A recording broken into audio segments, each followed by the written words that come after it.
warriors chasing gold. This game's ours, it's ours to hold. One shot left, one play to run. Make it count under the setting sun. It's game time grind. All or nothing on the line. Push through the pain. Leave it all in the rain. It's game time grind. Victory's ours to find.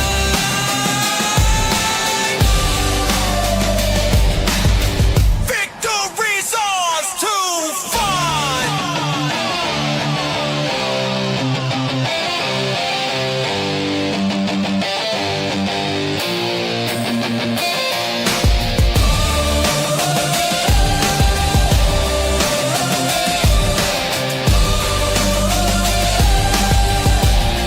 It's game time grind.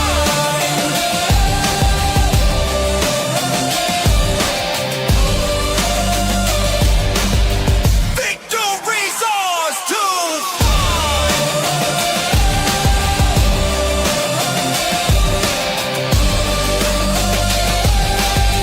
Victory's ours to find.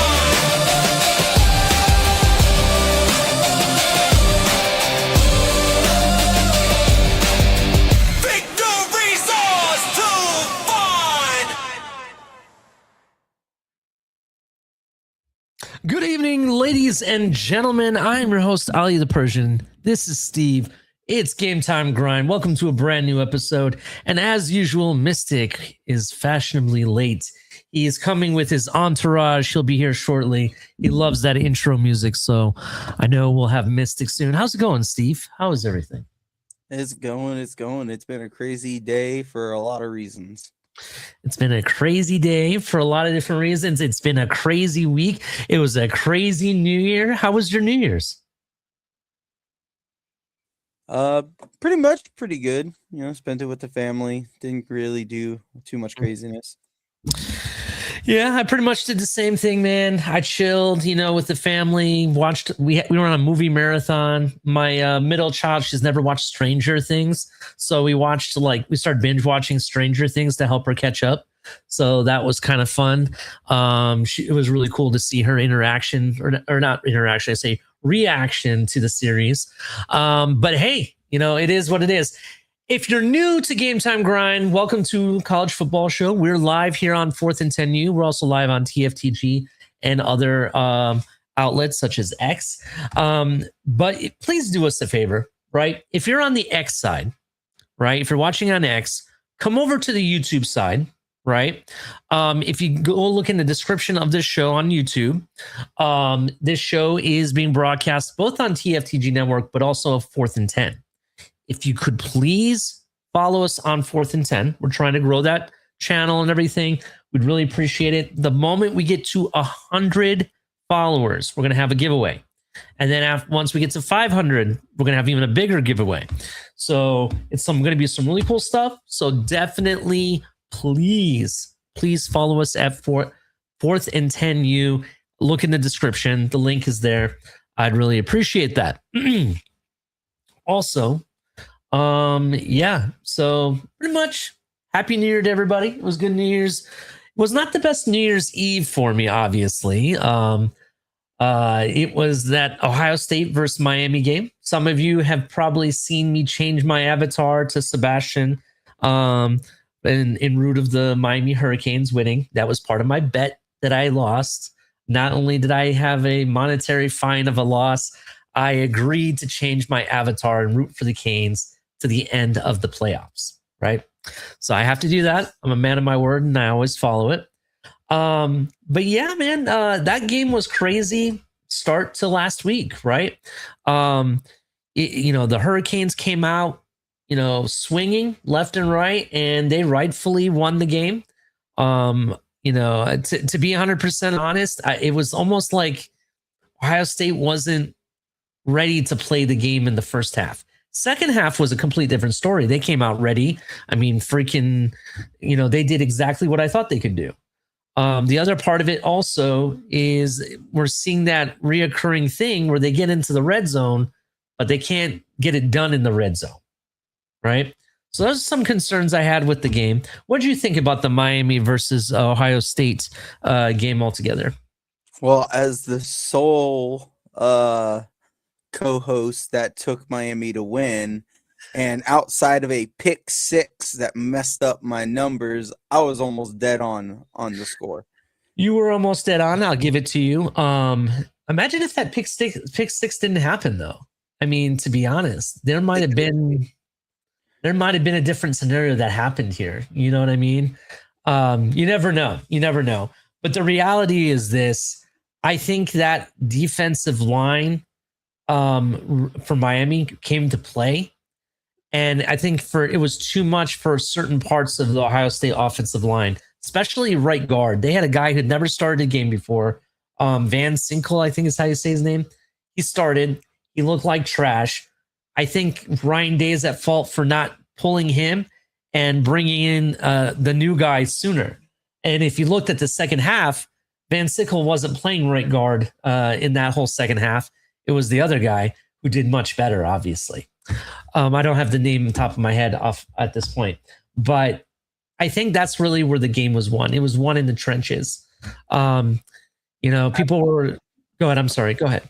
No, absolutely. I mean, this game came down to the trenches. I had predicted that it was going to fall on CJ Daniels and Cardell Tate to take over the game for the winning team, and CJ definitely stepped up for Miami as well as their running back.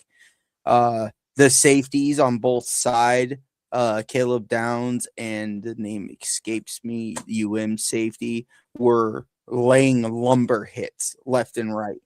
Like it was a slug fight, and made more plays when it mattered, which is kind of I feel like the conversation we had when during the championship game between Ohio State and Indiana, right? It came down to Indiana made more plays at specific times, and it won them. Yep, they were better at the clutch. Mm-hmm. So I think, and I said this to you, and I said this to the guys, right? Like, I think the better team won only because they made more plays, but also I think just beat, in my opinion, if not the best team, the second best team in the college playoffs. I agree. I agree with that. Look, you look at what they did in the trenches. They definitely took advantage. They took advantage of some of the inexperience on that offensive line. So that I really, I really have to give it to them. What they didn't do, which a lot of Hurricane fans said would happen, what are they going to do to stop Malachi Toney? Who's going to be able to cover Malachi Toney? That's all we heard all week. You know that, Steve. You were in those spaces with me. And I think overall, I think they took care of Malachi Toney. They took him out of the game and forced the game to be won in the trenches and forced Fletcher to really be the decisive win for them, to be honest. And once they fixed their problems, the momentum switched. Ohio State actually was on a somewhat of a comeback at that point.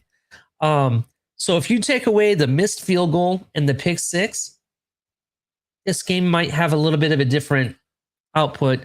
It doesn't matter now at this point, to be honest, what the result was going to be. But I just wanted to point that out. This game was fought very hard. It was close between both. And I don't want to take anything away from what Ohio State did during that game. I just think they made their adjustments too late, and they should have done it much sooner. And that's what you need a new kicker. This is two games in a row that kicker has put you in a bad situation. Yeah. I mean, I'll be honest. I try not to hate on my own players, to be honest. Very few times you'll hear me hate on an Ohio State player. But that kicker has to go. They need to get somebody new. Hopefully the transfer portal, which we're going to talk about tonight, because it's going wild and crazy. We're going to definitely talk about that. Any final thoughts before we close the chapter on this game and we move on to next week's game? No, I think that's it. All right. Sounds good. let's talk about what transpired. So we already know Miami beat Ohio State, right? And that Georgia Rebels game against Georgia versus Ole Miss, one of the craziest finishes you've ever seen. Wouldn't you agree, Steve? Yeah, that was. Whew, I that want to say game did not go anywhere where we thought it was going to go. I had Georgia pegged to destroy them. I didn't even think they stood a chance after watching Georgia play against Alabama in the SEC championship. Who would have thought that Ole Miss, who's coachless, you could say, not fully, but they're pretty much coachless, and get away with that kind of result. I was like, wow. And the play made by the quarterback at the end of the game, that really I really think he stood up at the biggest moment. And that's that was a crazy finish. If you haven't watched that game, go check it out. We're going to be talking about quarterbacks here in a moment that are left in this draft. But any takeaways from that game? I didn't really watch it except for that last series by Ole Miss. How do I want to say this? I think Georgia overlooked them. I agree. That whole game felt like Georgia walked in with the mindset they were going to dog walk them like they did Alabama. They got punched in the face. They got up. Let's be clear here. Georgia got up on them. And then they got punched in the face and they weren't ready for that punch in the face. And then it just the punches kept coming and they couldn't get their hands up fast enough. And it just became Ole Miss just laying hits on them. And then the end of the game was it was the nail in the coffin. He made the play when it mattered most. Definitely. And speaking about nail in the coffin, I'm going to play this guy some music. You know how it goes.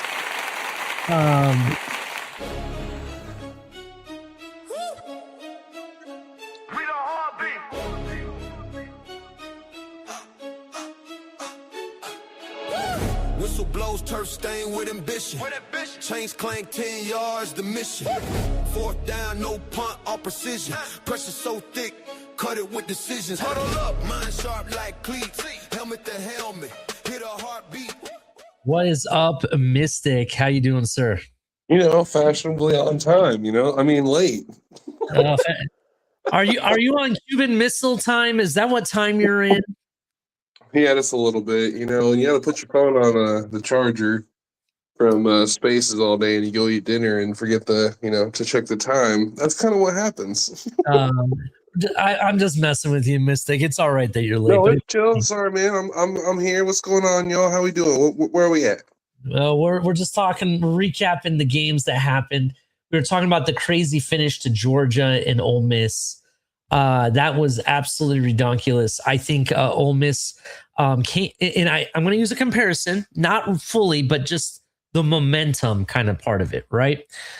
I think Ole Miss came out with that Indiana mentality that you doubt me so much, you're going to pay for it, and we're going to come out with a swinging so hard you won't know what hit you, right? And though Georgia had the lead, right? They had it going. In Ohio State had the lead on Indiana for a hot minute. In a similar fashion, Ole Miss took care of Georgia. You and I and Steve were on this show the day prior, saying that Georgia was gonna kill Ole Miss. Did we not say that? Kirby Smart, argued is the number one number one head coach left in this draft, right? We mentioned that out of the rankings, he was number one, right?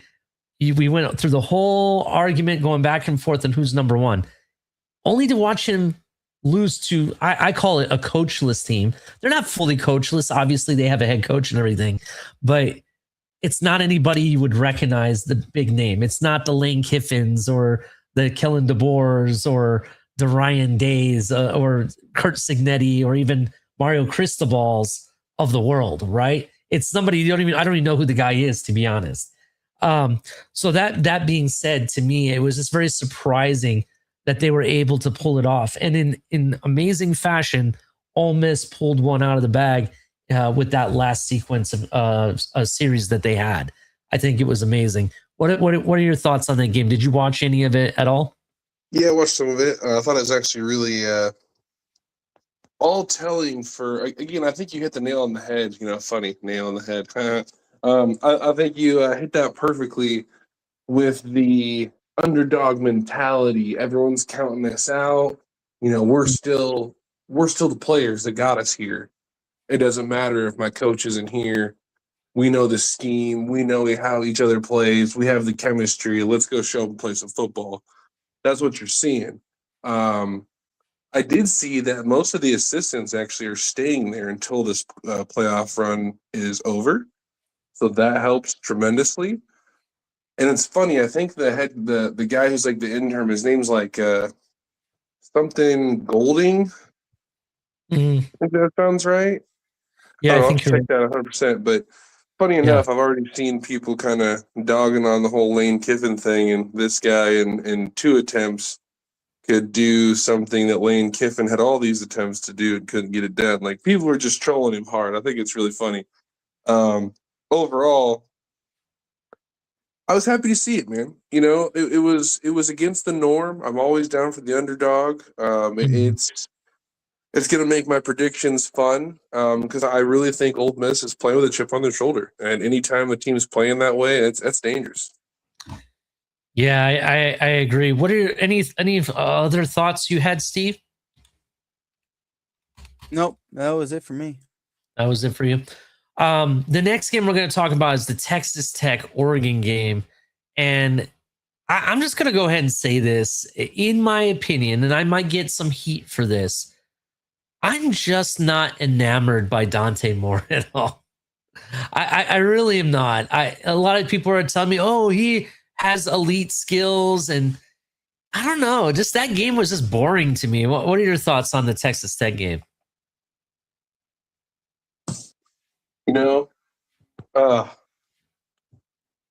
What's that famous thing we hear every once in a while in spaces? Two, right? Here's my dark horse doing dark horse things. Dante Moore, he's an elite level game manager. That's it. Like that's what it is. I think. Thank you for saying that he's a game manager, because that is my premise on him. 234 yards, no TDs, 1 interception. Right. Yep. And to be 100% honest, we've seen this type of play many times in our own professional team that we both follow. It was just very disappointing. I want to say it was their running back that got 2 TDs, I think. That's really where the game was at. And I want to say there was a pick 6, I think, somewhere too in all of that. I could be wrong about that. Don't quote me on the pick 6. I thought there may have been, but it just felt like a boring game, bro. It wasn't really that exciting to me. And on the other side of it, Texas Tech, who had I've said it a million times, it's been rumored that they have the most expensive roster in college football altogether. I want to say it's upwards of 23 million or more. Their quarterback didn't do anything special either. He was 18 for 32, 137 yards, 2 interceptions. Do you want to know what his QBR score was? 15. Close. 18. Oh man. Dude, I kid you not. It's 18. Okay. It was that bad. So it was like, I was like, oh my God, how horrendous. This is a team that I would say they were 12-2 going into this game. They were 12-2 going into this game. Oregon was 13-1. Yeah. It just wasn't very. It just was a boring game to me. Yeah, it was 23-0. Some people think that would be an awesome game, but to me, it was boring. I don't know. I think it was a statement. I think it was a statement, man. I really do. I mean, we talked on here multiple times and how I believe that Texas Tech was one of the more high-powered offenses, in this college playoff. I think Dan Lanning and his defense to come out and literally silence that offense. Now, given, we could talk about this, You know, I might take my moment later to talk about this for a second, but the rest in between, I understand having almost a month off of football that hurts you, but still having all that talent and not being able to get anything going. I have to tip my hat to Dan Lanning. That is having your guys prepared for that offense, P's and Q's executed properly, shut out in the playoffs. Like stellar play. Yeah. Yep, definitely. The next game we're going to talk about, and that's one that a lot of people, were enamored Well, by. Can Go I ahead. add in on that on the Sure. Oregon game before we move on from it? Because this game, and I understand what people are saying. Like my comp for damn, the mind just the quarterback for Oregon, Dante Moore. Dante Moore, was CJ Stroud. I see so much CJ Stroud in how he plays the game. That game was not a normal, for me, what I normally see from Dante Moore.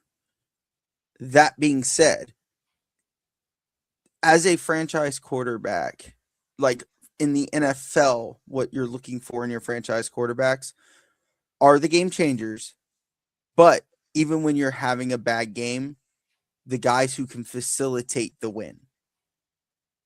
This was defense on defense. We knew Texas Tech's defense was going to show up. Their offense crapped the bed. Oregon's defense showed up. Their offense, though, sputtered for a good majority of the game. They still showed up enough to score points and enough points to win a playoff game. That's all you can ask for. Like, quarterbacks aren't perfect. They're not going to have the greatest games every single week. Dante was feeling the pressure.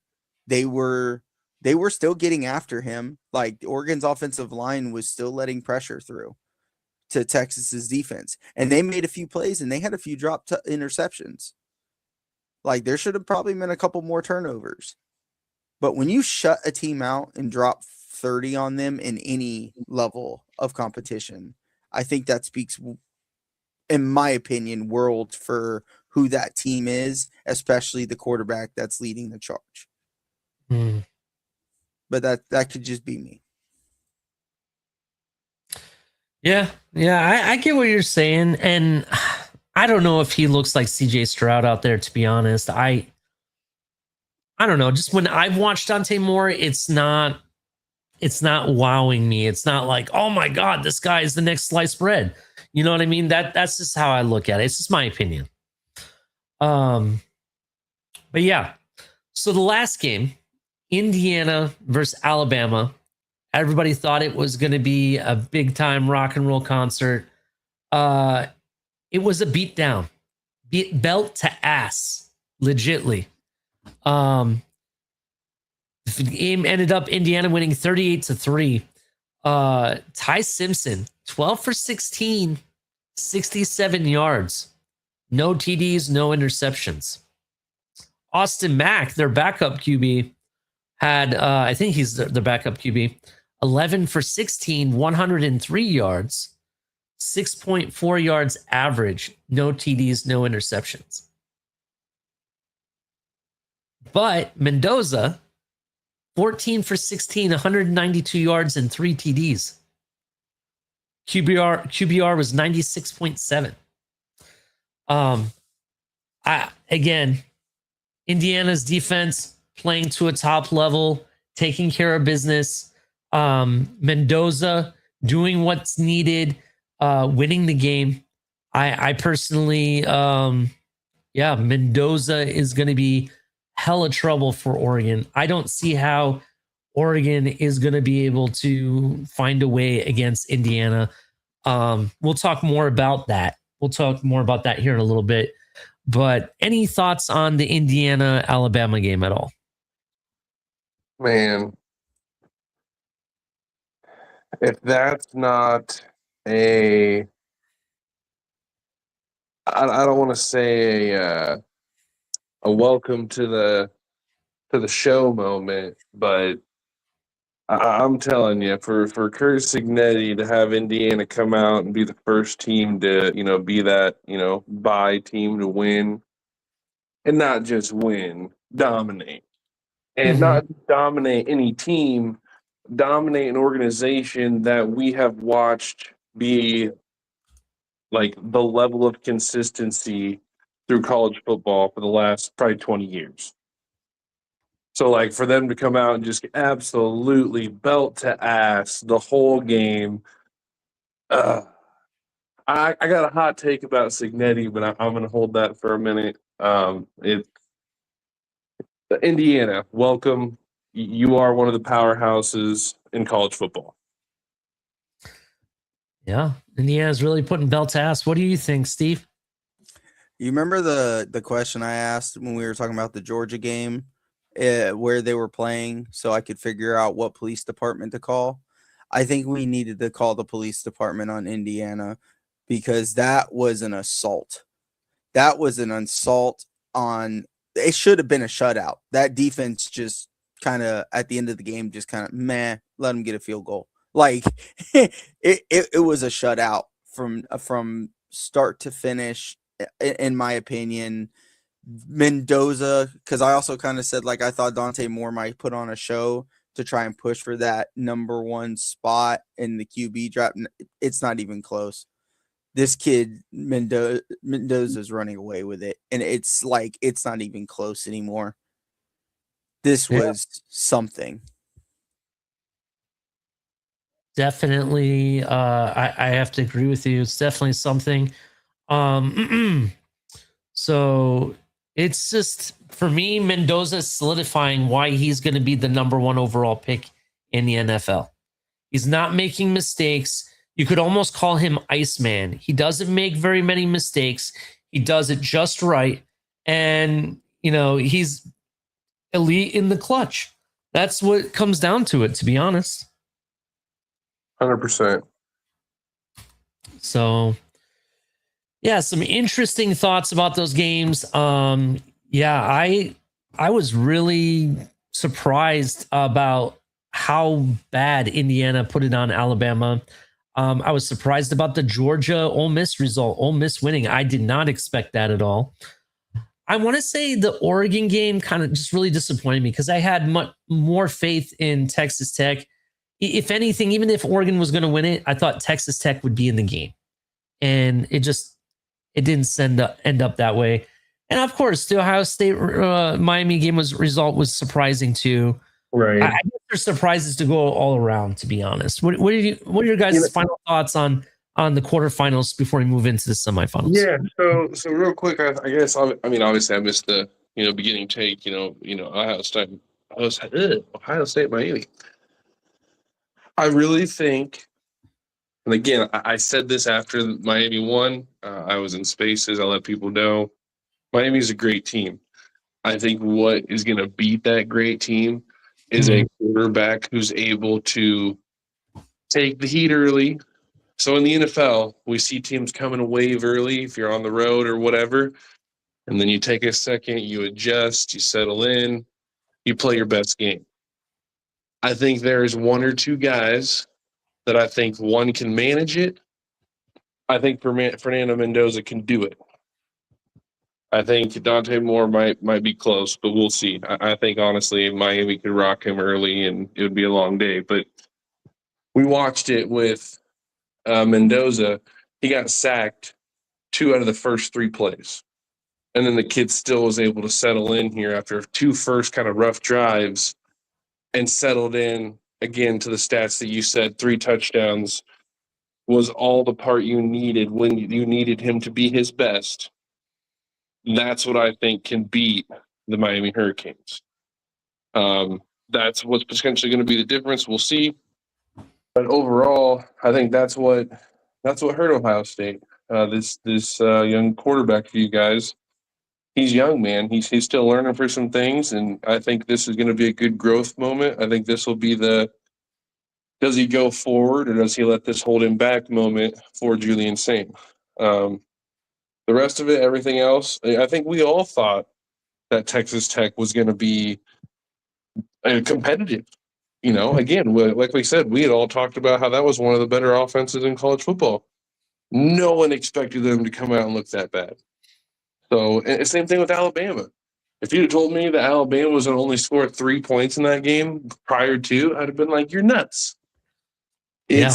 This is why they play the game. This is why we enjoy college football. There's so many different things that, as much as we think and analyze it, we still miss some things that factor into those victories. Yeah, man. It was very interesting. But yeah, I think in all 4 of those games there was a surprise that came that I just wasn't expecting. It didn't feel like the normal playoffs to me. It was really weird, very very odd.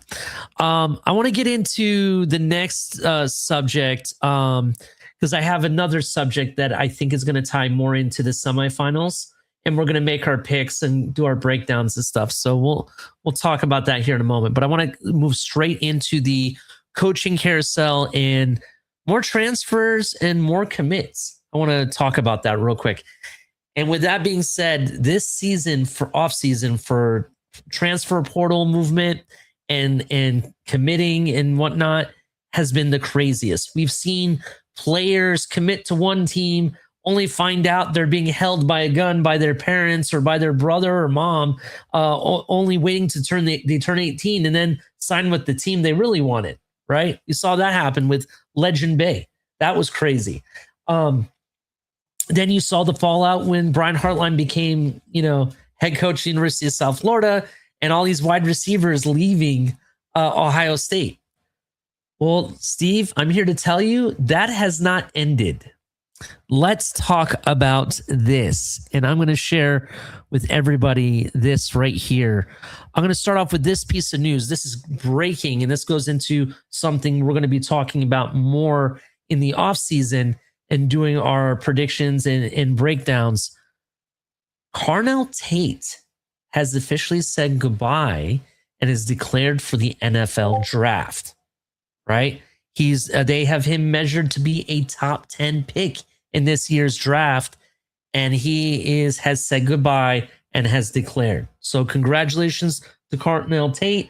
I wish nothing but the best for him. I think he's a hell of a wide receiver. Pick up whatever team gets him. They're getting a hell of a dude. And we'll see what happens. So congratulations to Carnell Tate. So you naturally would think that would open up space for some of this younger talent that's behind him, right? And as soon as I pull this person up, Steve's going to know what I'm talking about. Quincy Porter, former 2024 5-star wide receiver, has declared to enter the transfer portal. He's entering the transfer portal. This is massive. This is very big, massive, because this is a guy that we just got last recruiting offseason. Last recruiting offseason.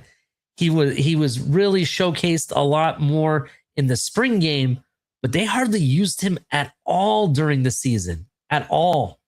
I thought I saw him maybe 2 or 3 times at very most. It was all Carnell Tate and Jeremiah Smith. Even when Carnell Tate and Jeremiah Smith weren't playing, other players were getting the game ahead of him. So I wonder what's going on. I don't know what the issue was, why he couldn't get on the field, but I think it's massive. If he comes to the University of South Florida, arguably that would be a massive pickup for you guys. What do you think, Steve? I think that we predicted some of this stuff might happen when Hartline got the job. Like all these kids that he's been recruiting out of Florida to Ohio. Mm-hmm. Like we talked about those guys, but I mean, just nationwide, the guys that he brought in, they're there not just because it's Ohio State, of course. They're going because it's Ohio State, but a lot of them came because of Hartline. I assume some might come down. I didn't expect the big names to come. Like there were some talks about like what the young kid you guys just got when he was kind of deciding if he still wanted to go to Ohio State or not after Heartline left, and there were some people like trying to throw fishing lines out towards Jeremiah Smith, which was never going to happen. Even though he's entered the transfer portal, like I don't know if he's coming to USF. I'm not even going to put that out there. Like we'll wait and see what happens. Well, But if he does, he will be more than welcomed because we lost everybody. I do know and I know since since we pretty much started this show and Brian Hartline got announced as the USF head coach, I've been following a lot more USF stuff, and I've been in some chat rooms and listening to what people are having to say. And there's been some people that are closer to being in the know than some. And there's some rumors that there might be some surprise additions made by the end of this offseason, right? And if he brings in a Quincy Porter, that is a massive, massive surprise, to be honest. And I would argue, I know just last week you signed CJ Hicks. That wasn't just last week. This was this weekend. You signed CJ Hicks. That's a hell of a linebacker. Now, if you pull it off and get the receiver, that's awesome. That I think right there, you're swinging for the fences, and I like what you guys are doing as a There's program. one more rumor going around, and it keeps being said we're going to find out tomorrow. I don't know if it's true or not, but there's been some smoke, some matches thrown about Van Buren from LSU. That might be very, very interesting. That would be huge. We shall see. I'm very excited to see what he does in his first tenure as head coach. So I'm following that closely. I know a lot of people say, what are you doing following USF? You're a Buckeye fan.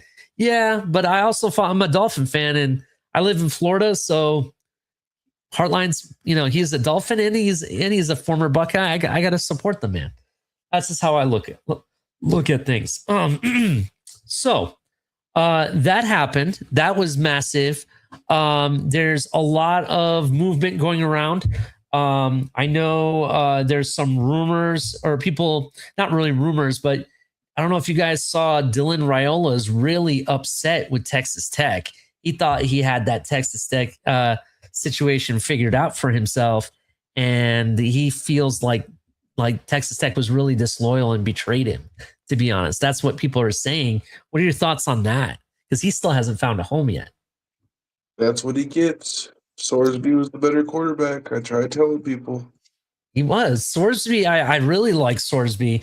I didn't really know too much about him. A friend of the community that we're part of, turned me on to him, and I watched his tape. I kind of like what I saw from Sorsby, and I think he's going to do very well at Texas Tech. I think he's a better quarterback than who they had against the game against Oregon. So we will. Yeah, that game might be a little bit different had Sorsby been there. So, well, even the Sorsby thing was kind of interesting. I don't know if y'all saw what actually happened when he took the position. Yeah, he was UM was making a huge push for him, and it came down to Texas giving him $5 million supposedly in NIL money, and his girlfriend apparently goes there, from what I heard. Oh shit! So it's almost like a Carson Beck deal. Yeah. Oh yeah, that's honestly that's the real deal. Is what I've seen reported too, all over that. Wow. Yeah, the $5 million, because he's making. Is he making more? He's making more than someone who made their annual salary this year who's in the pros. I can't remember who it was. Mm-hmm. Wow, very interesting. Not too far from there, Nebraska may have a new QB. I'm hearing UNLV transfer Anthony Colandrea, I think is how you say his last name. Sorry if I'm not really good with names, but I heard that he might be heading to Nebraska. So that'll be an interesting watch who fills in for Dylan Raiola's empty spot now. Another team I know, Florida State may have a new QB, from what I heard. There's a new Lagway. QB at Penn State. I might know the guy. What did you say? Say that again. There's a new QB at Penn State. We might know the guy. Please, do tell. Do tell. Good old Rocco Becht officially signed with Penn State. Yep, I did see that. What do you think of Dylan Raiola at Iowa State? I mean, they're not. I'm telling, no one's gonna want to go there right now. They're nothing. They like, okay. So Steve's talking about how his team's been gutted. Like, at least you guys have hope to rebuild. The stability and hope for ISU is gone, and they're now up to 46 players that have entered and or left ISU at this time. So they're absolutely gutted. I don't know what to think about this new. It's like, what's funny is I think the guy's name is Steve Rogers or something. So just so you're aware, Steve, about DJ Lagway. DJ Lagway is set to visit Baylor on Wednesday. I think they get that deal done. I think he'll be at Baylor. That'd be good. I think he's going to be at Baylor. Another commit left Texas, wide receiver Parker Livingston. Committed to Oklahoma out of nowhere. I'm kind of surprised by this. I don't know if you guys know Ohio State versus Texas. He was the guy that scored against Ohio State, and he's already up and out of there, huh? That's kind of surprising. To be 100% honest. Now, here's a guy that I'm kind of excited to find out where he goes, because I think it's going to be to a Big Ten team. I know he was recruited heavily by certain Big Ten teams. Missouri star edge Damon Wilson. Damon Wilson is who I'm talking about. That kid, I'm really excited. He was with Missouri, the Mizzou, last 2 seasons, and he had 9 sacks this past season. Actually, I'm very nice. Yeah, I'm very excited to see where he ends up, which Big Ten team he ends up with. So keep an eye out on that one. But yeah, it's been a very interesting season. It feels like everybody's trading QBs. I want to say your guys, Steve, your guys' former QB went to Auburn. Is that yes, official now? Yes, along with like half of our team. Yeah, I know your wide receiver. You guys re-signed your wide receiver. I know that happened. We re-signed one of them, but the other 3, 2 corners, I think a running back, they all went to Auburn. Some more Penn State news. This will tickle Mystic a little bit. Ohio State running back transfer James Peoples has committed to Penn State. That has happened. He was a 4-star recruit out of San Antonio, Texas. Look, this is the reality on Peoples, and this is what I saw this season. And I kind of wanted to talk about this a little bit because people are asking me, what happened to the Buckeyes? What happened? Well, let's look at what happened. Last year, they had 2 arguably starting running backs that were explosive. Judkins and Travion Henderson, right? Let's not forget that. Both of those guys arguably could be the top 5 running backs drafted at any moment in any draft, to be honest. They're that good. And Travion Henderson is showing that currently. They had that ability to be able to move the ball without having the offensive line, right?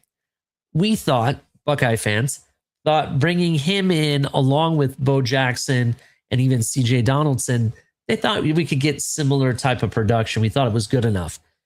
Peoples he looks fast, but he's not fast.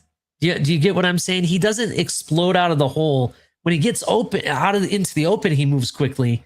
It's just not elite level speed, if you know what I mean, Mystic. 100%. I follow you there. So that's just some food for thought in regards to Peoples and what you're getting out of him. I think he's talented. Don't get me wrong. He'll probably be a starter on any other team. I just don't think he was good enough to run behind our line. That's just my thoughts. Let me see if there's any more breaking news because there's been so much news moving quickly. This Quincy Porter news came out of nowhere, though. I'm not very happy about that. I'll have to see what happened there. I do want to just real quick, and I don't want to spend too much time on USF, but I would like to point out that we went from losing half of our roster dang near to having the 12th best recruiting class for the portal. Mm. And it's only moving up. I think we might be up to 11th now, and we're still adding players. And Auburn's all-star, whatever you want to call, big star rookie QB or freshman QB, Deuce Knight is still out floating around. Mm. And no one knows where he's going. That's interesting. Also, the Florida State quarterback I was talking about that just got signed with Florida State is Ashton Daniels. He was with Auburn and transferred to Florida State. So that's kind of interesting. You know who hasn't signed yet? And there's so many rumors of where he could go. I turned on X just a few moments ago before the show, and they said he was signing with some like I want to say it was a Big 12 team. Surprised everybody, right? The kid from Arizona, I think it's Arizona State, Levitt, I think his name is, the quarterback. He hasn't signed with anybody yet. So it'll be really interesting where he goes. I know a lot of people were thinking the kid from Arizona. Yeah, Arizona. That's what I'm thinking of. I think he did. I think he did sign. Sam Levitt? I don't think he did yet. He visited, I know, but I don't think he's signed yet. Let me look that up. If I'm wrong, I'm wrong. I might be wrong, but there was just some weird rumors going around that he had signed with a team that I didn't expect, and then come to find out it was fake news. Maybe he's just visited, and that's what I'm thinking of. Yeah. I know he was going to visit Kentucky. He had that lined up. Some other teams that were going to be interested was LSU was another one. I guess So he visited with Will Stein and the Kentucky Wildcats over the weekend. Now he's in Baton Rouge visiting with LSU and the Tigers. I will be surprised if he leaves LSU without a deal with them. But another contender that people are saying to watch out for is the Miami Hurricanes.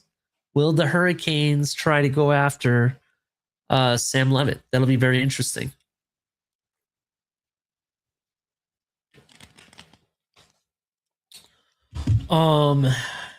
Any other portal news that you guys have?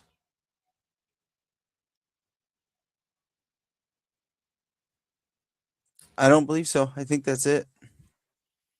All right. Well, we'll keep that subject open in case there's breaking news, because some of the news that came out as we started the show.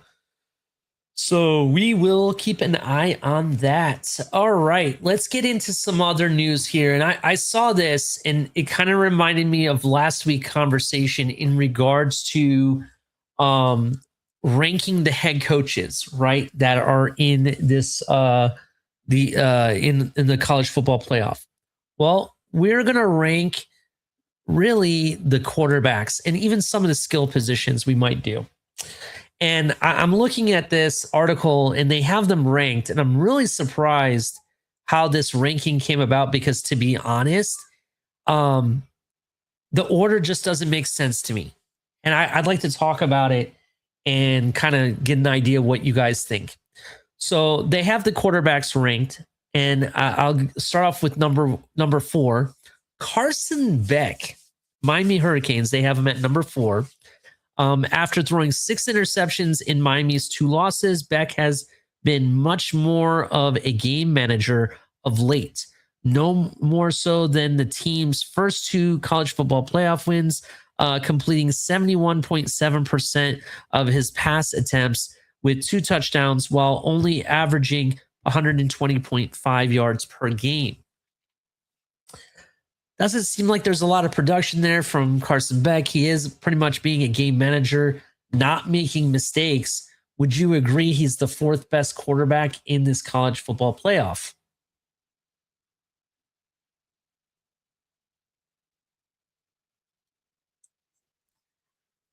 Anybody? I'm sorry, I missed that last bit. No. I think so. Yes, I agree.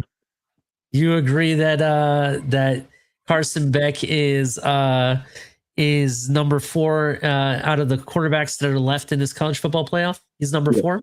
Yes. Okay. All right. What about you, Steve? Any thoughts on that?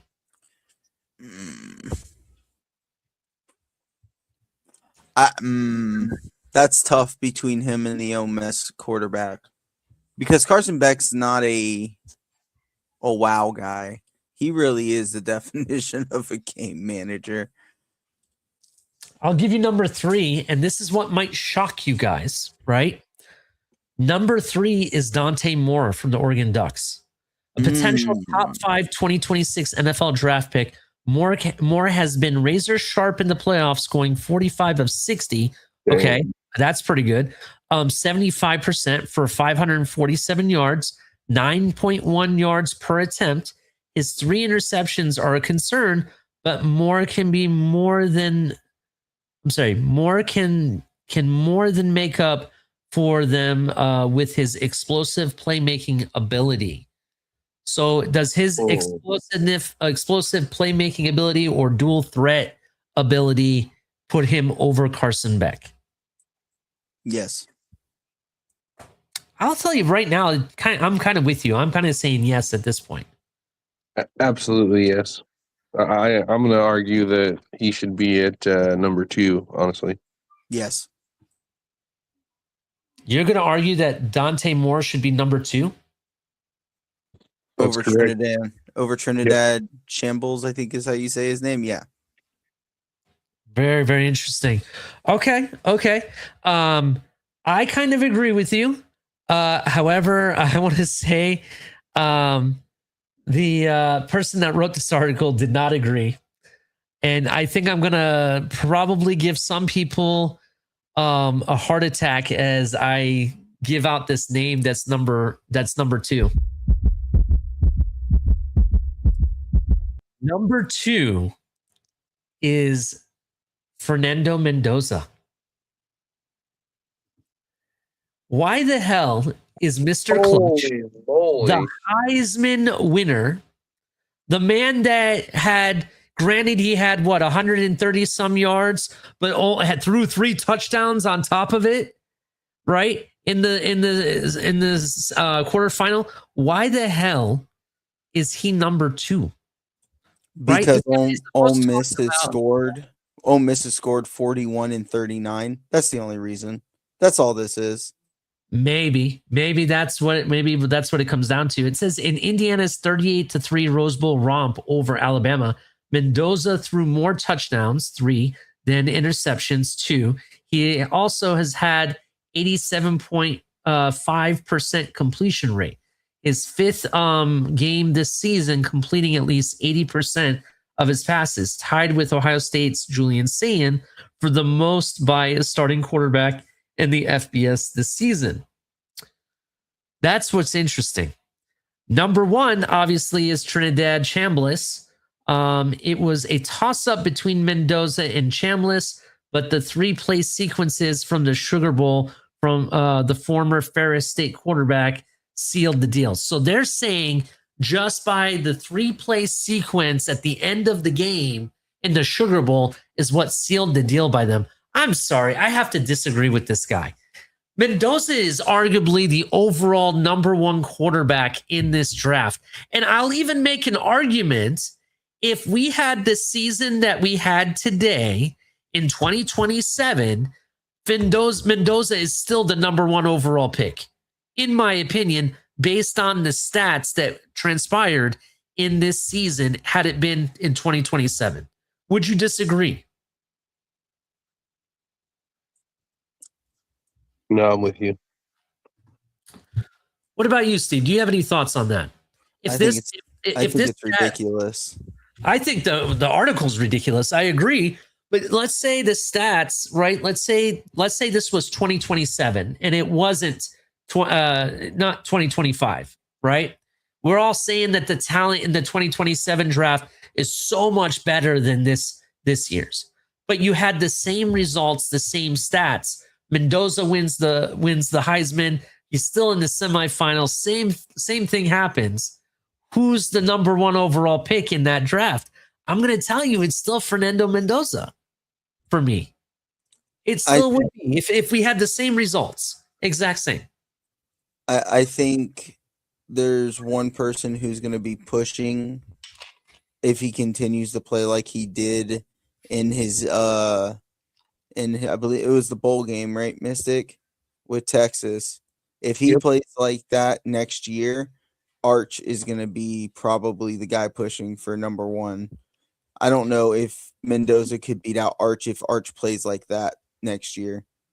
But the overall point stands. Like this kid's, again, I don't think he's a game changer. And I think that's something, like I heard him compared to Kirk Cousins at one time. I don't think he's that unable to take over games. I don't think he's because Kirk Cousins, I believe, is a game manager at the most basics of levels, right? Mendoza, I think, will be better than that. I don't think he's a Josh Allen, Patrick Mahomes, change the game, take it over, put it in his pocket, and run away with it. But I do think he's, because the team isn't scoring 40 and 39 every all on both the games, even though they scored pretty well in the one game that they had. I think they're trying to give way too much onto Trinidad. Like I don't think that's fair. So this is why I disagree with you about Arch Manning, right? I think, unfortunate to Arch Manning, this season really was an eye opener for a lot of people. People were hyping up based on his name, not actually what he could do on the field. They hyped him up so much that it was a letdown for everybody. So I don't think that Arch Manning, I'm going to go ahead and say this. I don't think Arch Manning could, maybe he could eventually be as good as Mendoza was this season, maybe, but I have a hard time seeing it. And the reason being is, you mentioned how well he looked in that bowl game.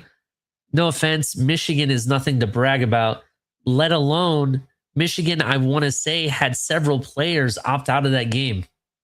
That's another thing to look at. So I get what you're saying, Steve, about Arch Manning is going to have a push, but what has Arch Manning really shown us that he's going to be the guy? I mean, let's be real. The performance you saw from Arch Manning against Michigan, especially that big run right up the middle, right? We've seen that before. We've seen players do that before, right? What has he done that's really that amazing? I'll tell you what Mendoza has done. It's what's anointed him Mr. Clutch. The guy in the clutch moments always shows up. If you guys remember, I want to say it was in the middle of the season, and I forget who Indiana was playing. Maybe it was, I want to say it was Notre Dame. I forget who it was they were playing, but we thought Indiana was going to finally lose the game. And somehow, out of nowhere, in the back of the end zone, the receiver makes some ridiculous last-second attempt and somehow got his tippy toes on the field, right? And won the game in the last second. That was a last-second throw by Mendoza, right? Those are the clutch moments. I don't see Arch Manning doing that, Steve. So that's why I got to push back against Arch Manning. I think the hype I get with Arch Manning is over. In that kind of, if you look at the transfer portal and who's leaving Texas, it kind of paints that picture too. Just my thoughts. Yeah, that's fine. I think Arch and Mystic and I have talked about this. I think early in the year, the hype was destroyed early in the year. But if you watch the games and go back and really look at how he played going after the middle of the season, he started to play. And I mean play. He wasn't superstar, but he was getting better every game. And he's been on an upward trajectory. And I get what you're saying about all the guys that weren't in the game that opted out. That doesn't mean there wasn't talent on that field. Mm-hmm. Like, there was talent on that field.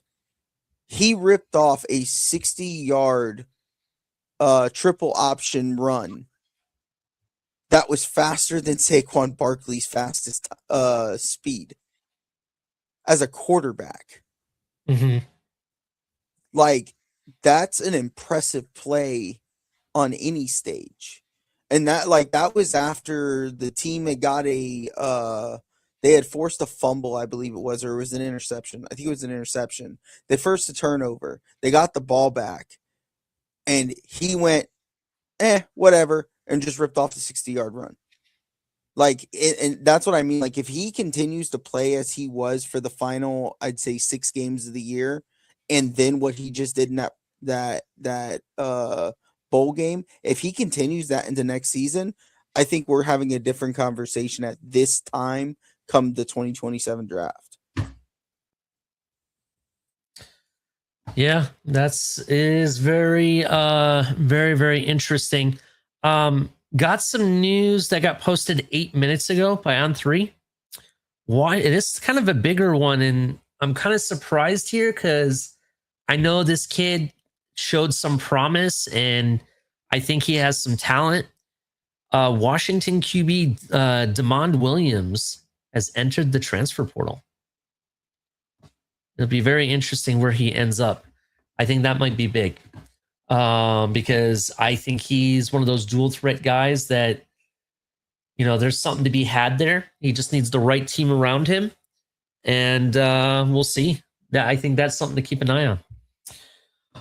All right. I see 76 people currently watching on all fronts. We really appreciate you. Again, come over to 4th and 10U on YouTube, right? If you come over to the YouTube side, go to the description. You'll see our link there. Please click our link. Follow us on YouTube at 4th and 10U, right? We're trying to build up that algorithm. Once we get to 100 subscribers, we're going to have a lucky follower picked randomly is going to win a free hat of their favorite college team. And we'll send that to you. And then once we get to 500 subscribers, we're going to have a much, much bigger giveaway.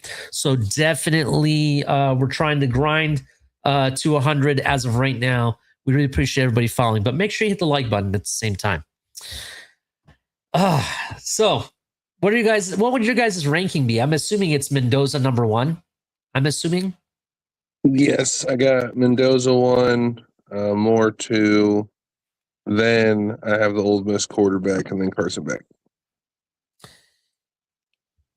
Yeah, I would say it's definitely for me. It's Mendoza number 1, Dante Moore, and then like you just said, Chambliss, and then Carson Beck. But then again, I don't know. I don't know.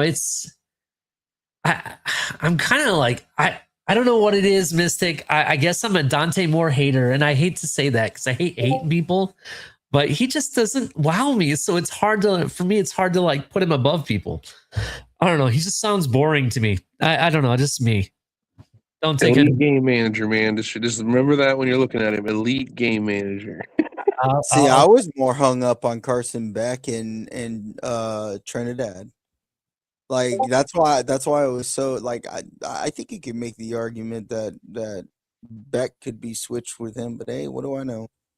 No, you're right. You're right. Carson Beck could. I mean, I don't know. I think the interceptions really killed it during the season, making those foolish interceptions and watching your team lose to teams like Louisville and SMU because of that. I think that really why people have him at number 4. However, he hasn't made any mistakes hardly at all in the last 2 games. I'm giving him the opportunity to prove everybody that they were wrong. He should be really close at number 3, looking up at number 2, to be honest. Because and we'll get into the picks here in a moment, but once I give my take on my picks and stuff, you might see why I think that. All right. Any final thoughts on the quarterbacks before we move on to the next subject? Nope. No, sir. All right. So now we're going to do something fun. My team's not in this because it would be, to be honest, it would be an unfair advantage if my team was in this, but we're going to rank the skill positions by teams, right? Who has the worst to the best. This article I'm reading actually ranks the skill positions. I'm kind of surprised on the ranking again. I don't know if this guy was drinking when he made this list or whatever, but I'm going to give you his explanation and everything. You tell me what you guys think. All right. So the first one, I kind of agree with it, to be honest. I'm kind of like questioning it a little bit, but it's Oregon is who the number 4 is. Oregon running backs Jordan Davidson, De'Aaron Hill Jr., and Noah Washington. The Ducks committee approach at running back has kept the trio fresh heading into Friday's rematch, although the three have much better results than against Texas Tech when they combined for 86 yards on 33 carries. That's not very much, to be honest. Combining for 86 yards, I'm kind of surprised by that. What do you guys think about Oregon being number 4? Do you guys agree with that? Yeah, I don't know about all that. I'm thinking, I'm going to say 86 yards on 33 carries between 3 running backs. I think they kind of deserve that, to be honest. That's not really good. yeah, but that's what I'm saying. I kind of want to hear the rest of this, though, but I feel like maybe 3 could be argued, but I just kind of want to hear how this thing goes. So what else we got? So number three is nuts. They're saying number 3 is Miami. Wide receiver Malachi Toney, the outstanding freshman, has 4 100-yard games this season, has been held in check during the college football playoff, gaining just 38 yards on 10 receptions.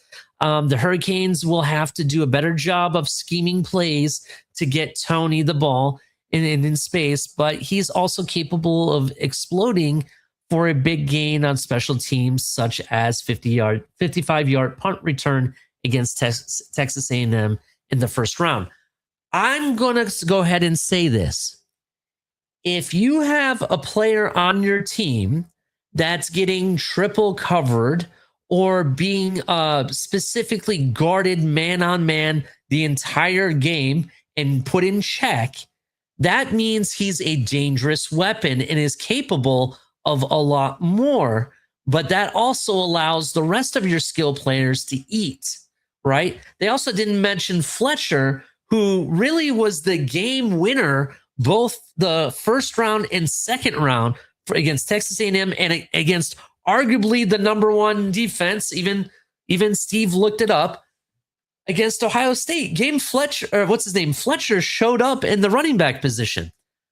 I like Miami definitely better than I like Oregon, but at number 3, I don't know. I think they're closer to number 2. What are you guys' thoughts?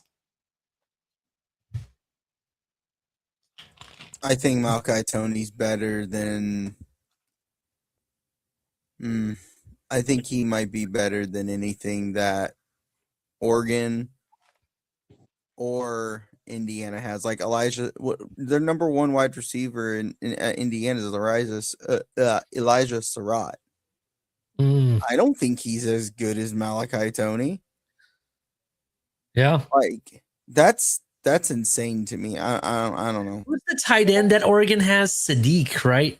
Yep. Sadiq. I heard he's really good, right? Oh, yeah. I just don't think that they're at Miami's level. But then Ole Miss, Ole Miss is number 3 on this list. I just don't think I personally think that Miami has more talent. We didn't even mention CJ Daniels. Remember CJ Daniels' famous catch against Notre Dame, one-handed, like leaping backwards against Notre Dame in the end zone? You guys remember that? Right? Hell of a catch. It was probably the best catch all season, if you want to argue that. One of the best. I really think Miami's talent is much better than what this guy gives them credit for. I think he's trying to find ways to hate on Miami, to be honest. I don't know. What are your guys' thoughts? Does Miami deserve number 3, or do they deserve to be higher? I mean, it's tough because the one thing Ole Miss does have is a monster at running back. I mean, that man had, what was it, 1,400 yards this year? Mm-hmm. Is that what it was? Oh, I just pulled it up. Yeah, 1,400 yards and 23 touchdowns. You're talking about are you talking about Quan Lacey? Yeah. Yeah, Lacey has scored touchdowns in all but one game this season, including 8 in a row. He's been a tear over his last 6 games since November 1st, ranking 3rd in FBS rushing during this span, getting 768 yards and averaging 5.9 yards per attempt. That's really good at running back. I get it, right? I get it. And I don't know who all Ole Miss has played. I guess I'll have to go and look at that. I just think that if you look at the group of players, you have Fletcher, you have Malachi Tony, you have CJ Daniels and others. I think overall Miami has the better collective skill positions, and that's what they win on. Whereas Ole Miss, you could argue it's just Quan Lacey. Who else is there that you can really name that had a significant impact? I mean, he did put 224 yards on Florida and 3 touchdowns. Okay. Maybe I'm wrong. Maybe I don't. I guess I don't follow Ole Miss like I used to. When I was watching Ole Miss, they had guys like AJ Brown, DK Metcalf. You know, they were running it up with those 2 guys. Even what's his name? Keyshawn Judkins went to Ole Miss, for example, right before he transferred to Ohio State. That's where it was for me. I don't know. I just thought the whole overall room collective, including the running backs room, I thought Miami overall was better. But that's just my opinion. But that is a lot of touchdowns from one singular guy. So you are right about that. So are we staying Ole Miss number 2, Miami number 3 then? Yeah, I think so. All right. So number 1 obviously is Indiana. Charlie Becker, right? Hell of a wide receiver. Omar Cooper Jr. and Elijah Surratt. That's a hell of a hell of a skill position room. Much credit to Mendoza, obviously. But these guys have been nothing but elite for them. They're from their running game, they're wide receivers, they're getting their job done. Don't forget Roman Himby. Yeah. And actually, Cooper was the guy I was talking about that caught the ball in the end zone with one like small tippy toe. And it was against Penn State, because I think Indiana was getting ready to lose to Penn State in that game, actually. I think that's where it happened. But yeah, for me, overall, I think Indiana is by far number 1. I could go, looking back at it, I'm going to be honest, I could go Miami number 3 or number 2 for skill position. I just rate Malachi Tony is so much higher. What they're doing. Go ahead. I think it should be Ole Miss, Miami, Indiana as the in top that order. Yeah. Wow. Okay. Do you explain why? Well, I mean, just from a pure production standpoint, right? Omar Cooper, 849 yards. Ariza Surratt, 727 yards. Charlie Becker, 566 yards, right? That's like they're leaders. And then Roman Himby had 1,000 yards rushing. We're talking 7 touchdowns from Himby, 12 touchdowns from Cooper, 13 touchdowns from Surratt, 3 touchdowns from Becker. And then you jump over to Ole Miss, right? 1,464 yards, 23 touchdowns from Lacey, 894 yards from Wallace, their number 1 wide receiver, 4 touchdowns.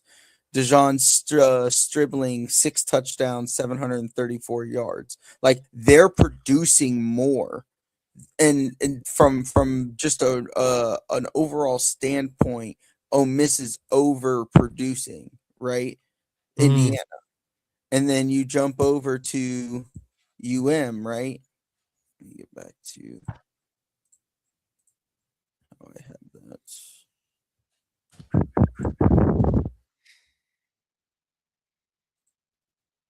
Sorry, it's not giving me the same. There it is.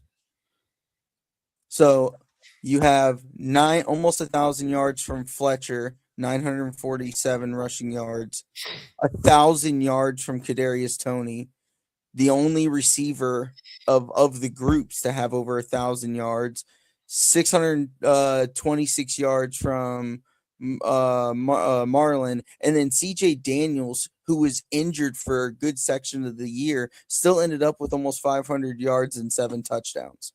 Malachi Toney 8 touchdowns, and then you add on top of it Malachi Toney's weapon as a special teams unit.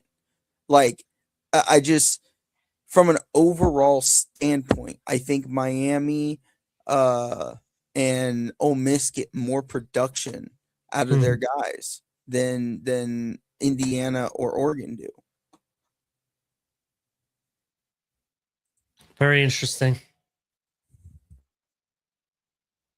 Very interesting. Some more some more news. I mentioned what's the name? DeMond Williams, the quarterback out of Washington. A team that some people are linking him to, and I guess everybody's linked to this team, but it would make a very interesting pickup for them is Miami Hurricanes. So that would be somewhere for him to go. I think he is this dual threat ability. I think Malachi Toney would eat, as well as it fits what they want to do there too. So it'll be very interesting. Yeah, I see what you're saying. I see what you're saying in regards to what, the overall production. I think if you look at Indiana, though, they're clutch in the most clutch moments, right? They've always stepped up, even against Ohio State in the Big Ten title game. I want to say their top receiver, I can't remember if it was Surratt or Cooper, one of the two, got injured. He had like a calf problem or something like that. And Becker, got up and made all the plays. He was like clutch. They could throw to him all day long. And their running back room also performed and did what they had to do to win the game. And it seems like that's been what has been the story narrative the entire season. And looking at the production across the board, that just shows Mendoza is spreading the ball around. That just shows how much more elite he is as a QB. Be able to spread the ball around to whoever he wants at his will. So I don't know. I see what you mean by Ole Miss, though. That's really interesting. I guess we'll wait and see who wins these games before we really decide who had the better skill players. So we'll see. The next subject, and this will be the last one of the rankings, storyline. Who has the worst to best storyline in getting to the national championship game, right? This was interesting takes. So for me, I think the most boring is Oregon winning their first national title. That's all it is. Their first, win their first national title. If people don't remember back in 2014, they failed against Ohio State after whooping the team that they played in the semifinal. Ohio State came off the Alabama win and whooped Oregon like it was nothing, right? So for me, it'll be very interesting.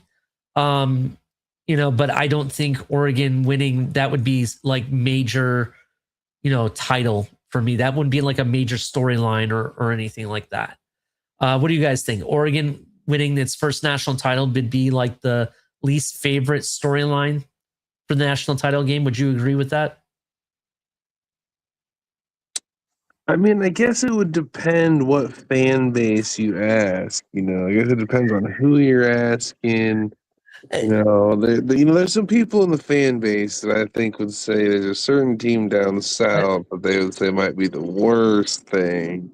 But Mystic, we're talking about worse, like if this happens, which I know it's your dark horse to win it all, I get it, right? But outside of you, if you take a really unbiased take on it, does it really have a storyline behind it? We've seen teams win their first national title before, but winning their first national title, would that be bigger than, let's say, Indiana winning its first national title? I think it's Dan. It would be about Dan Lanning at that point. If we're talking about storylines, I mean, Dan Lanning and what he's done and brought to the organization, and this that rough, kind of a Dan Campbell, if you will, just a blue collar, rough mentality. We're coming in. This is what it's going to be. Deal with it. I believe that if I remember correctly, there's kind of something with him, if you go back and look deep enough, where he's kind of had some ups and downs, through the course of getting to where he's at. So, again, it's always nice to see someone new winning. I'm always for new champions. It's nice in general that no matter what, we're going to get a champion that we haven't seen in over 20 some years. So, regardless, it'll all work out, in my opinion. Yeah, I see what you mean. I mean, for me, look, that's number 4 on this list too. Is Oregon, right? Number 3, again, it's common. Miami is at number 3. Miami winning as the 10th seed would be interesting. They've gone this whole, I don't know if it's been a decade. How long has it been since they got the black flag? I think that was 2012. I can't remember what year it was, but it just feels like it's been, obviously it's been more than a decade at this point. They're finally coming out of the cracks and becoming relevant again. And the fact that they barely got in, you had this whole hoopla if Notre Dame or Miami should have been in, and they got in, at the end, and they win at the 10th seed. That's really interesting. That's to me, that's really impressive based on where they had to come from. Oregon's been in it every other year, it feels like. Since the inauguration of the playoff era, it just feels like Oregon's been there quite a few times. At least that's how I feel about it. And they've been good. They've been good at a point where they can always compete for it. It's always like they're one of those top teams, and maybe it falters at the end or something. You know what I mean? So that's why I kind of feel like Oregon, them winning it wouldn't be like, I wouldn't be happy. It's not like I wouldn't be happy for them. It's just that I wouldn't be overwhelmed like, wow, that happened in my lifetime. You know what I mean? Miami winning, I don't know if that'd be a great thing. Miami fans are already kind of nuts and crazy about their team. Imagine if they won, how are they going to be? Just to be fair about it, they're going to go off like. Thank you. Oh, good. Continue. They're going to be off. Come on.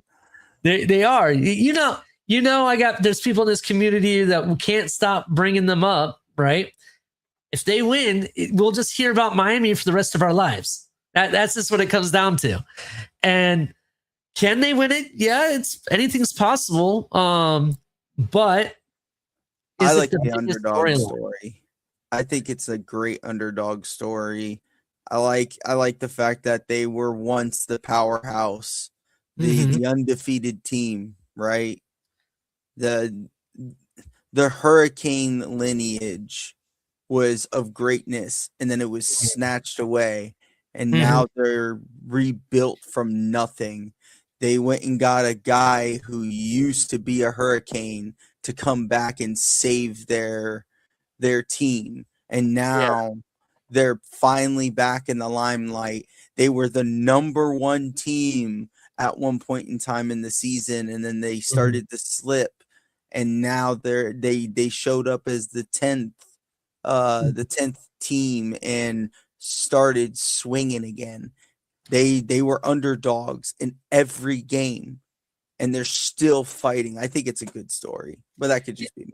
I agree. It is an underdog story, and I think that's awesome for them.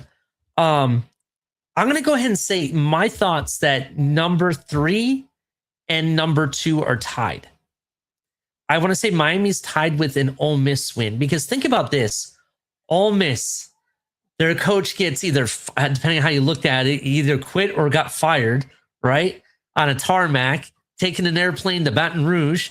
And they had to piece together a coaching staff, right? After we're already in the playoffs. And somehow or another, yeah, they were going to win their first round. We already knew Ole Miss was better than the team they were going up against. But then they were able to piece it against the big bad Giants that have been there, won it before, just got done smacking Alabama around in the SEC championship game, Georgia, right? And they somehow come out with a win. That watching Ole Miss win, and let's say they go on to win the whole thing, what a spit in the face to Lane Kiffin that would be.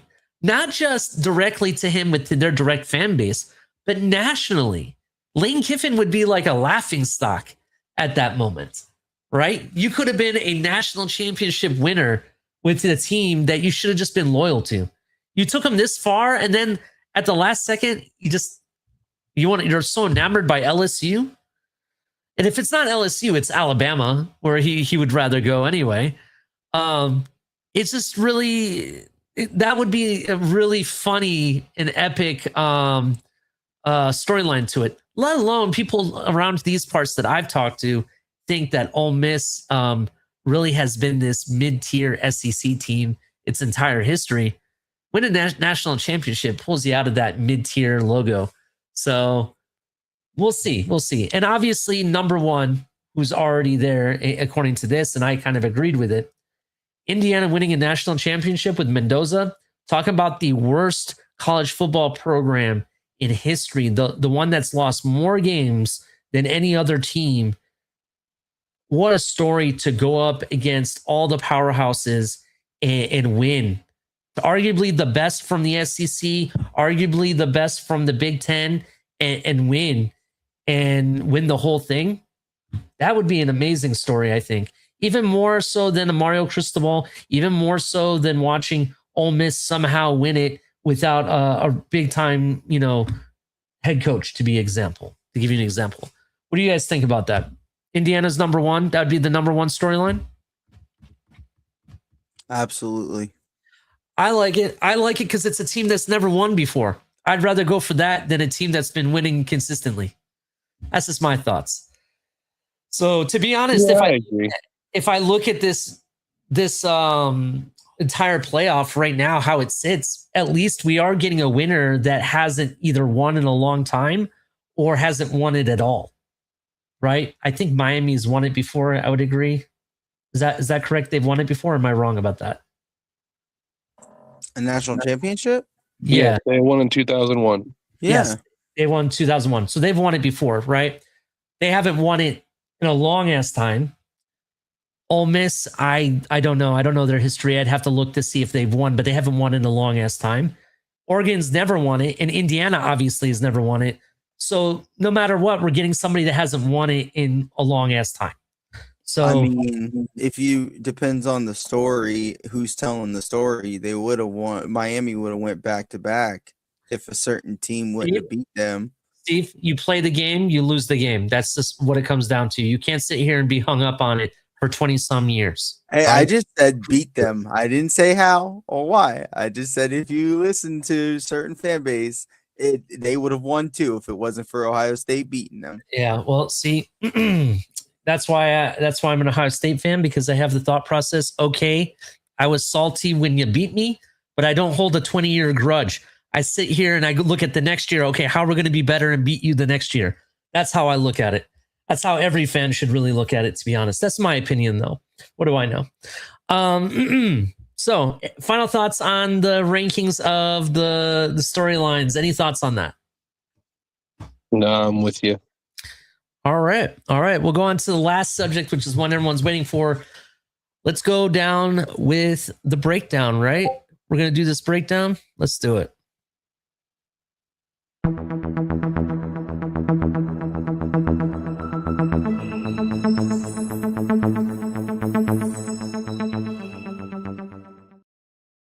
We'll kick it off with Miami versus Ole Miss, right? Surprisingly, with Ole Miss, I didn't know this. They're the Ole Miss Rebels, right? But I'm kind of confused about their whole mascot situation. Originally, their mascot was this old rebel-looking kind of character, and then later years they changed it to a black bear. That was kind of cool, and then they changed it from a black bear to a land shark. I don't know if you guys saw that. That was in our thumbnail. That was the shark from Ole Miss.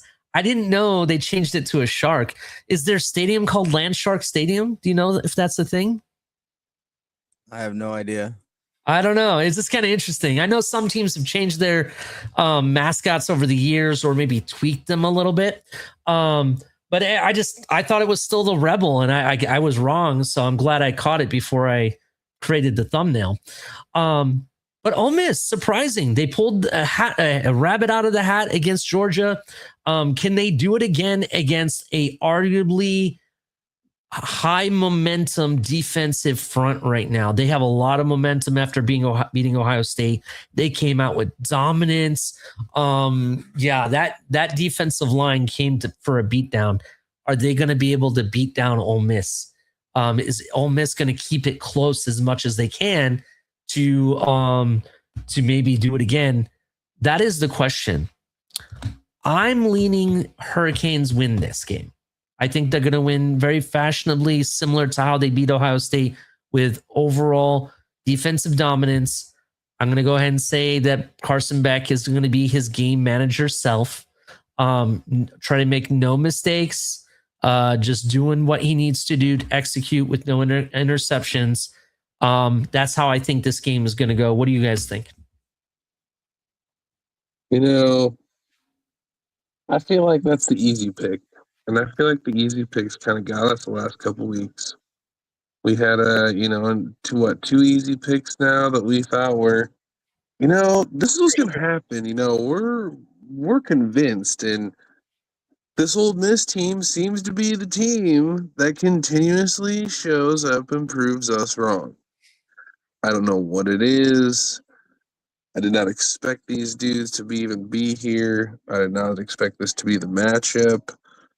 But I'm gonna be the one to maybe give them something here. I think Ole Miss finds a way to get it done in a grindy. I'm gonna take a Steve take here.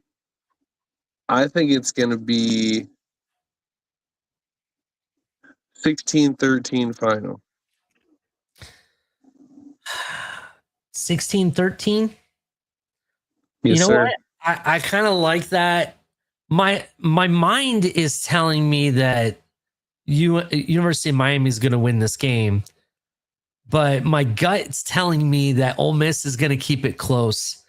I'm going to go 17-14 final. I like it. That's what I'm going to go. What do you think, Steve? All right, you ready for this? So, these two teams are polar opposites. Mm-hmm. Okay. How do I want to say this? UM is a very defensive team. They are the 30th ranked scoring offense in college, right? Whereas Ole Miss is number 10. Can Miami keep up with Ole Miss? Now, here's the flip of it. Miami has the number 4 defense. Ole Miss has the 30th ranked defense. What side of the ball is going to show up for these teams? Does UM's defense and trenches take over the game and keep it close? Or does Ole Miss offense run away with the board? They've scored almost 40 points in both of their games. 39 and 41. UM scored 10 and 24, but neither of their opponents scored more than 15 points.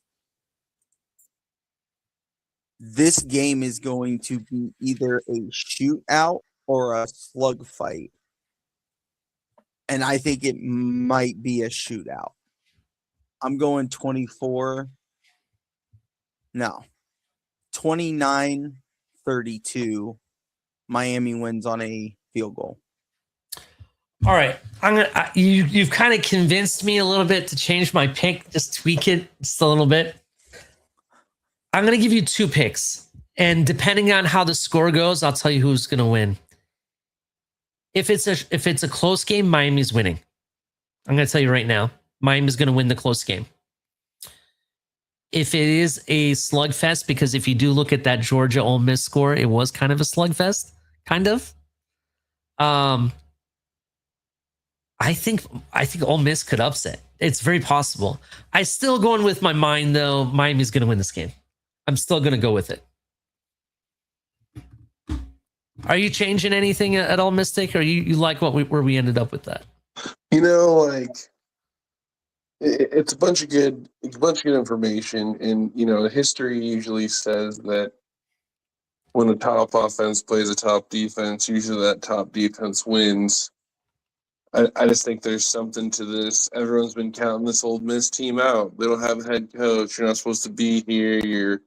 You're gonna lose in the first round, and this, like, they've just continued to write their own story.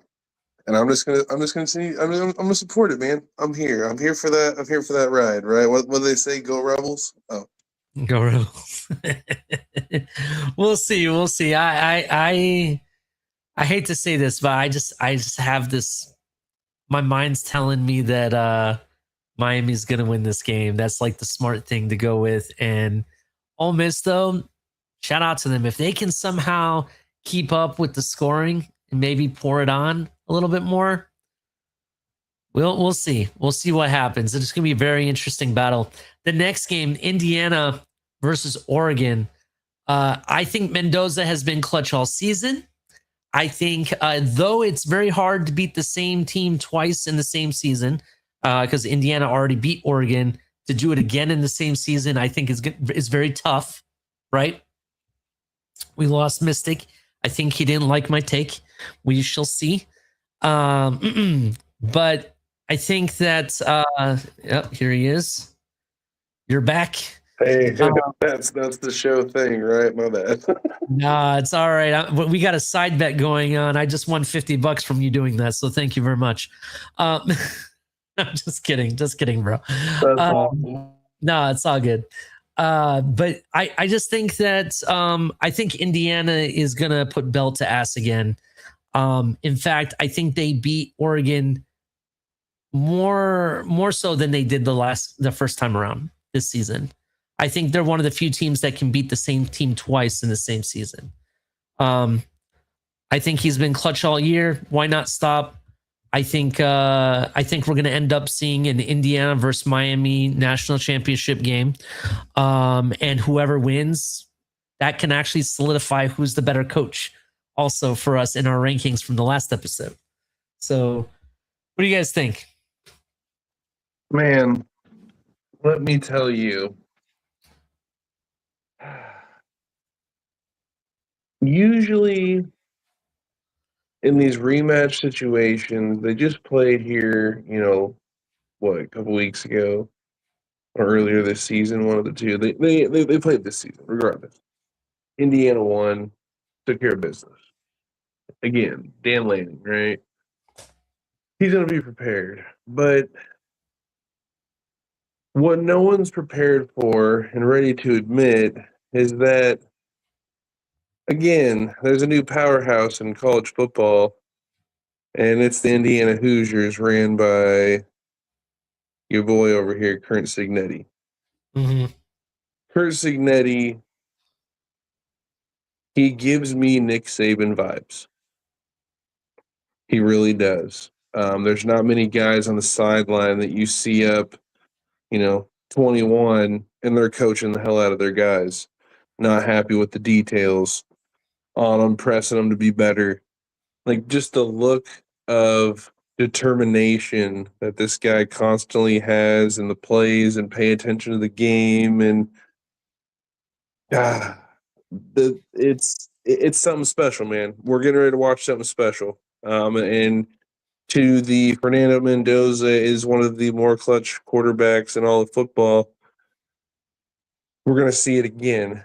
I think Dan Lanning finds a way to make this close. I think they understand how to play this defense, having already played them once. I think that's going to be their advantage to keep this close. Dante Moore is going to manage enough to keep them in it. But old Clutch Mendoza is going to get the ball last, drive down the field, take care of business, and Indiana's walking on to the national championship, and they're going to win it 35-28.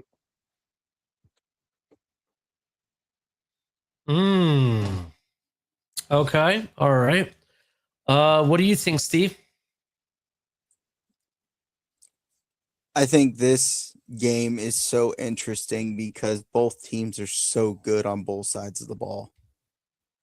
Both teams can score with the best of them, and they can stop and shut teams down with the best of them on defense.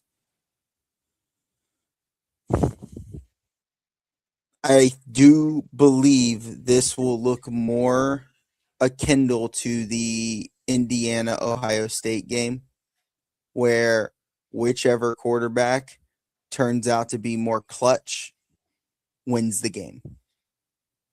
And that's Indiana because Mendoza has been nothing if clutch all year for that team. The clutch man pulls out the win.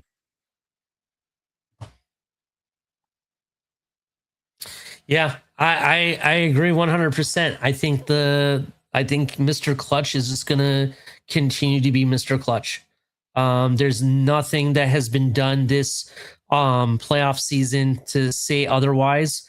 It started in that Ohio State Indiana game in the Big Ten championship, and it hasn't stopped. Every game this kid plays, he just looks better and better and better.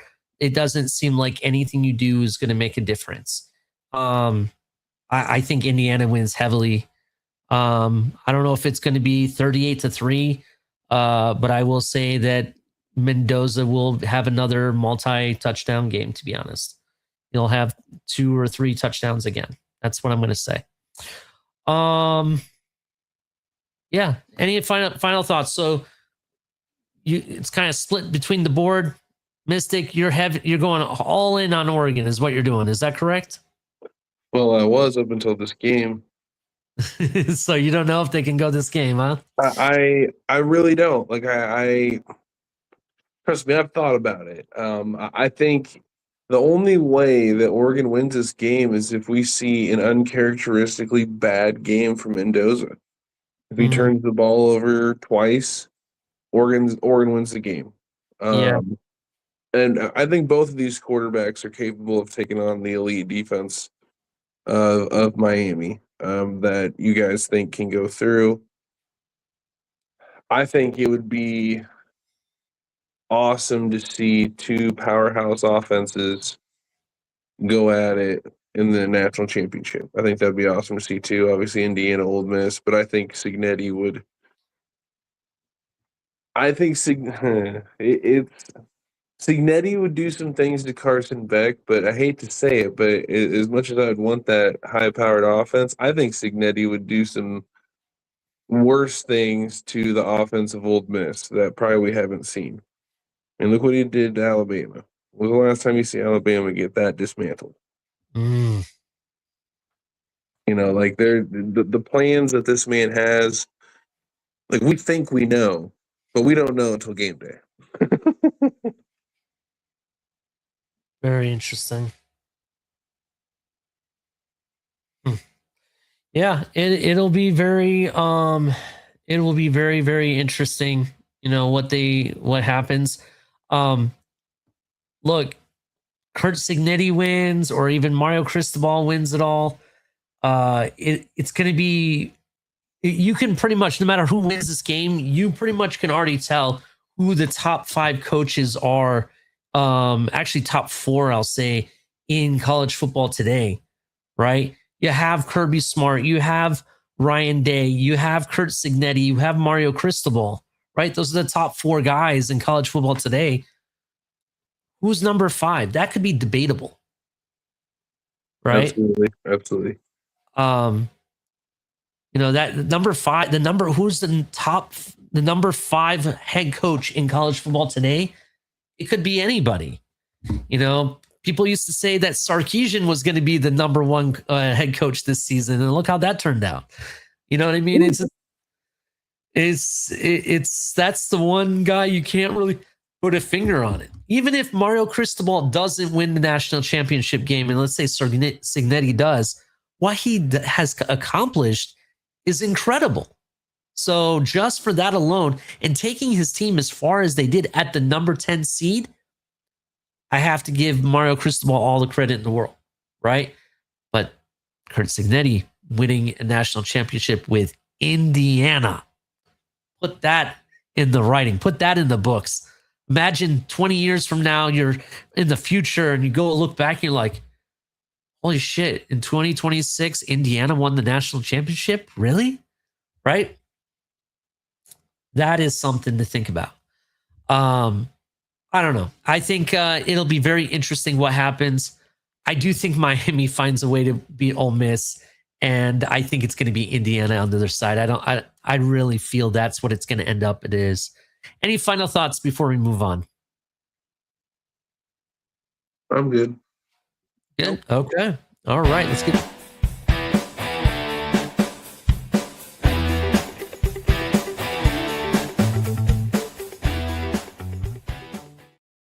Time to speak your piece. I have a good one. I would like to go last if it would be okay. Who would like to speak their piece first? I can go first. That's chill. All right. Honestly, to try to make it somewhat quick, we've talked about this, in spaces and recently kind of among us here when we got time. And I really think this college football calendar needs to get figured out. Eliminate the opportunity that is, oh, well, the team had so much rest. We had a winning coach bring this kind of to the table after winning last week. And that's my thing. We have all this time in December. You can cram it all together, take away a bye week, if not, however you want to organize it, smash the schedule together, and then you'd be able to play right after the major championships. Right at that next weekend, boom, playoff start. We're in it. That would be the first round bye for the top seeds.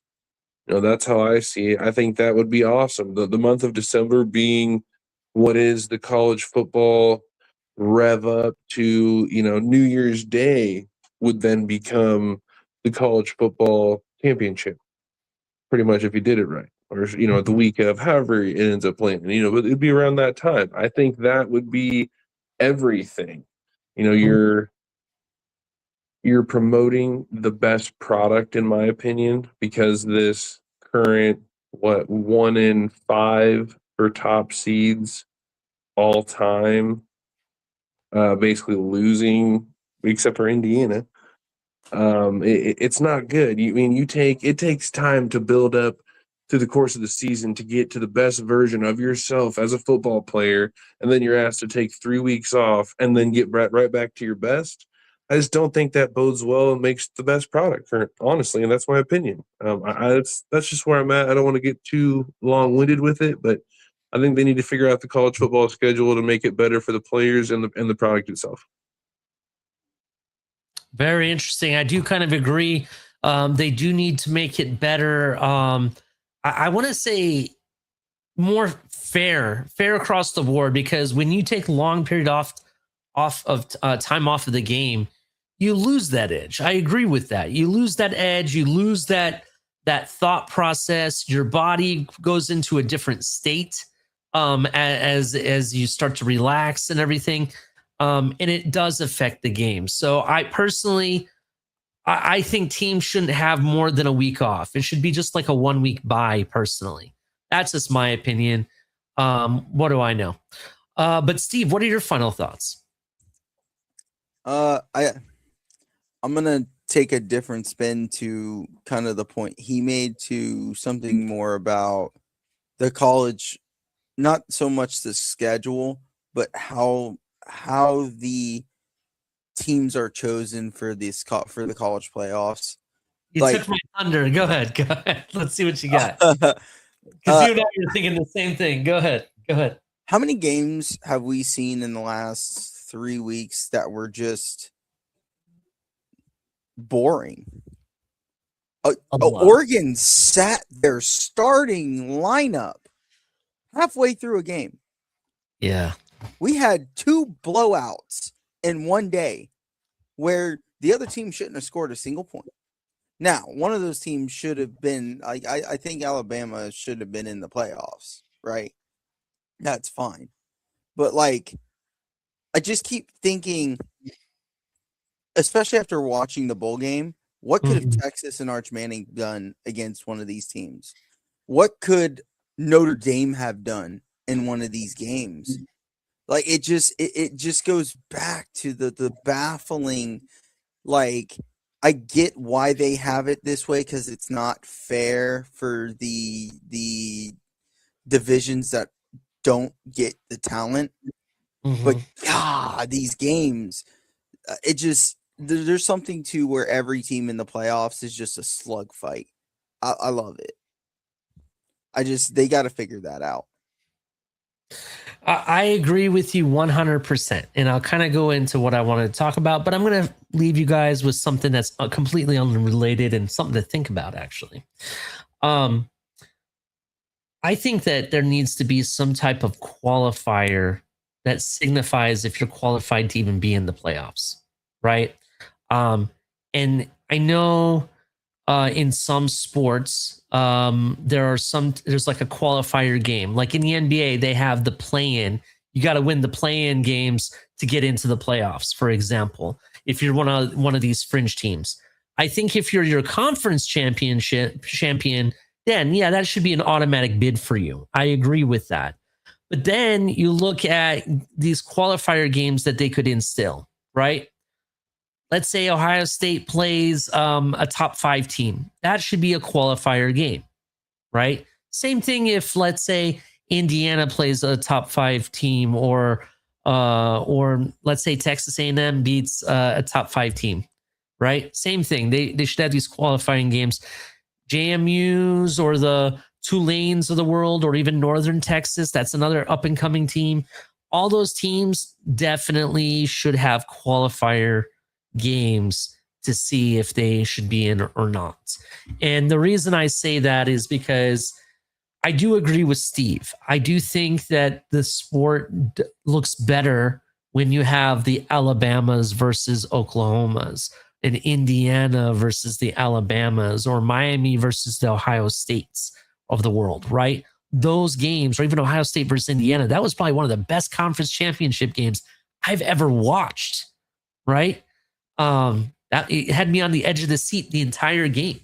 So for me, if we're going into a playoffs, I want to see a slugfest. I want teams to beat the crap out of each other. If someone's not getting hurt, it's not a game to me. That's just my thought process on it. And I think that they need to raise the bar. They need to raise the bar. Don't let teams that don't really deserve to be in the first place get in automatically with this whole news with Notre Dame. You need to scratch that. Notre Dame wants to be in this. They either need to join a conference and get in the same way everybody else, or they need to prove it by winning against the best teams out there, right? If Notre Dame beat Miami, are we having Miami in this playoffs? I'd say no, right? I would say Notre Dame's probably in. There's not even a question about it, right? My point is that if you're going to beat the big teams, that should be your qualifier. And they need to also match up the schedule to where everybody's on the same board, where you don't get this 2 or 3 week layover before you play your game, right? They need to figure a way to balance it. Just my opinion and thoughts on it. The only people that should be getting the bye are the conference champion, the top 4 teams that probably won their conference champion, because that's how they became top 4 in the first place. So that's just how I think it should be. I wanted to leave you guys with something, right? And we talked about transfer portals. We talked about who declared for the NFL draft. Interesting enough, and this could change tomorrow, so I'm going to put this on as a caveat. Caleb Downs has not declared for the NFL draft yet. It is expected that he is to, right? Everyone thinks I've argued, I know Steve has argued till he's blue in the face why Caleb Downs deserves to be a top 5 draft pick, right? So it's expected for him to pick that he's going to go to the NFL, but he hasn't done it. Not yet. Interesting enough, tomorrow, in a podcast that's being released tomorrow, he might put out there what he's planning on doing. There's also been some cryptic X posts that, tweets, if you want to call it, that both Caleb Downs, even Carnell Tate had put out there, and even Jeremiah Smith and Carnell Tate had put out about Caleb Downs. So will Caleb Downs declare for the NFL? We might find out tomorrow.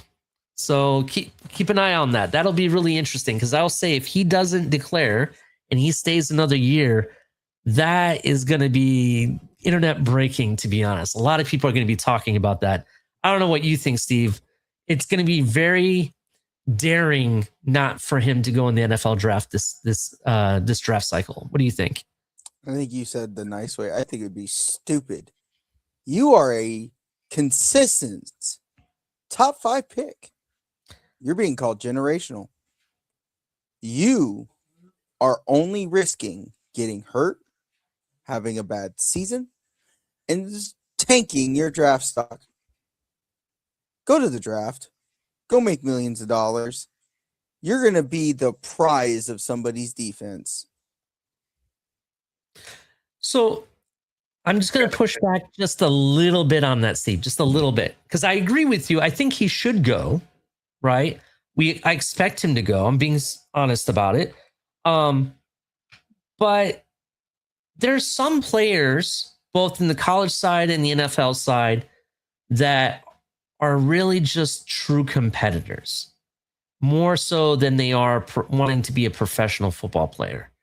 This kid wants to win, and when he starts a project, he doesn't seem like the kid that wants to just walk away from a project till he's completed his mission, if you know what I mean.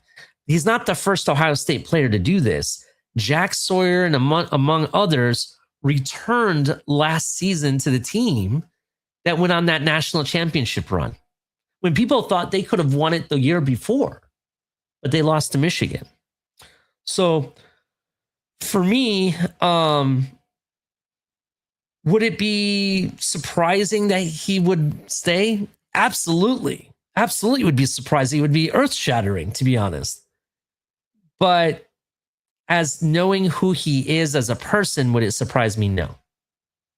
I think he's that type of person that when he sets a goal, he doesn't stop till he meets that goal.